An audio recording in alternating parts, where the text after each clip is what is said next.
back, everybody. Today we're going to have the next tasting of batch number 4 in my Tropical Session White IPA. Now what I did was I brewed a 5-gallon batch, but then I split it into 5 1-gallon carboys and used different yeast. This one is using the Omega 071. Is it Lori yeast? It's a Kveik yeast.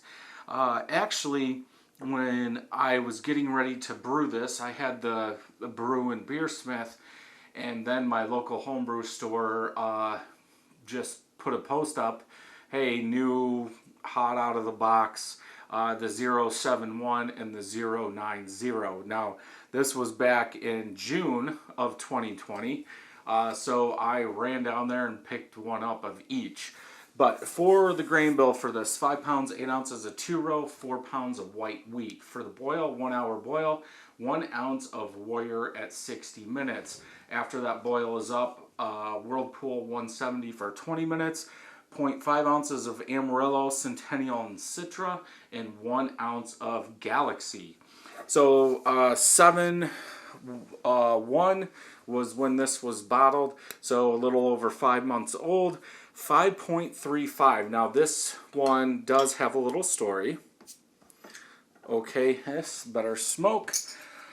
So this yeast and the 090 yeast are supposed to be able to ferment at high temperatures. So it's usually in the summer. When I checked it, it was between 90 and like 105 degrees in my garage. So I fermented this in the garage. So more chunks in there. So what that, is it going to stay consistent, or is my profile that I get out of this beer going to be the same as everybody else? Probably not, because, you know, I'm going to have a bigger swing. Now, I did put blankets and everything over it to try and keep it, but I think I said it in the first one. I think sometime when I went in there, it was like 95 degrees, and I think one time it was 101, 102. So even that swing could change stuff in the beer, but I don't know. I haven't done enough tests on this Kveik yeast to really know if, hey, is that okay with this? Because my guess is you ferment a US-05 this hot, you're not going to like it. But that's what they said I could do, and that's what I did. No head. There's a film on there. Kind of scares me. But white bubbles, color, yeah, light yellow in color. I do have particles floating in there. They look red for some reason. Yeah, somewhat hazy. I wouldn't say it's as hazy as Beer 1 and Beer 3 in this series, but there's some haziness to it. Let's go ahead and smell. Now, I believe this is, and I could be wrong, a lager yeast.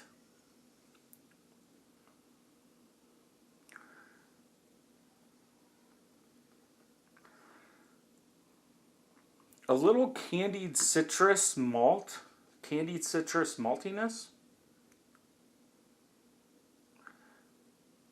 It does seem like there's some Galaxy smell there. It's like some passion fruit.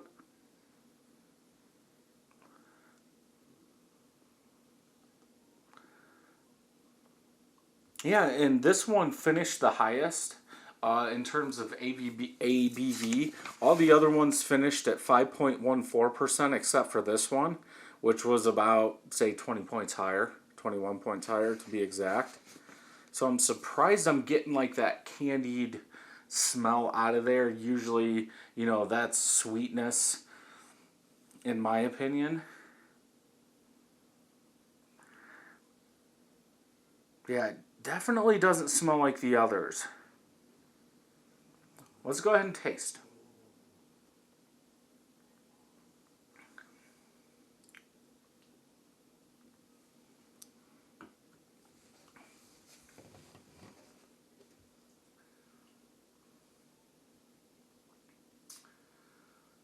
very, very, very grapefruit, like a ruby red grapefruit. Undercarbed.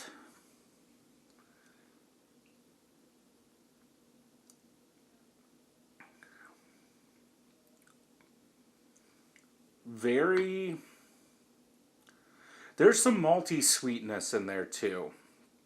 Like very light tastes. I was almost going to say, like, this is what it would be like if you took 2-row with some wheat malt, you crushed it up, you put it in a cup of boiling water, let it cool down, strained it, made it cold, and put like some ruby red grapefruit, like squeeze some juice in there. This is what you would have. But there's some sweetness in there.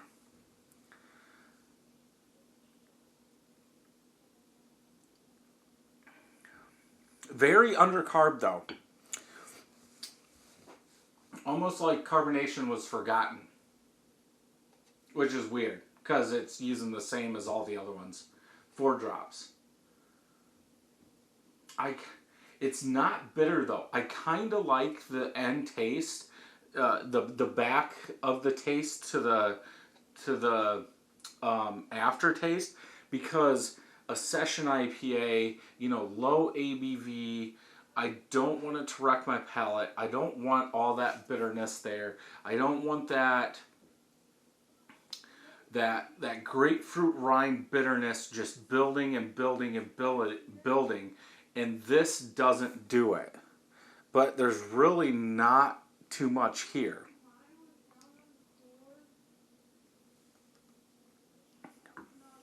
Like, again, there's some there. I'm almost thinking it's going back to like batch 1 where I got that passion fruit grapefruit. That's kind of what's in here, but like watered down. Maybe a little sweeter, like a light sweet malt, watered down passion fruit / grapefruit. There, that's what it is. I doubt I said that on the first time. But it's also 5 months old, a little over.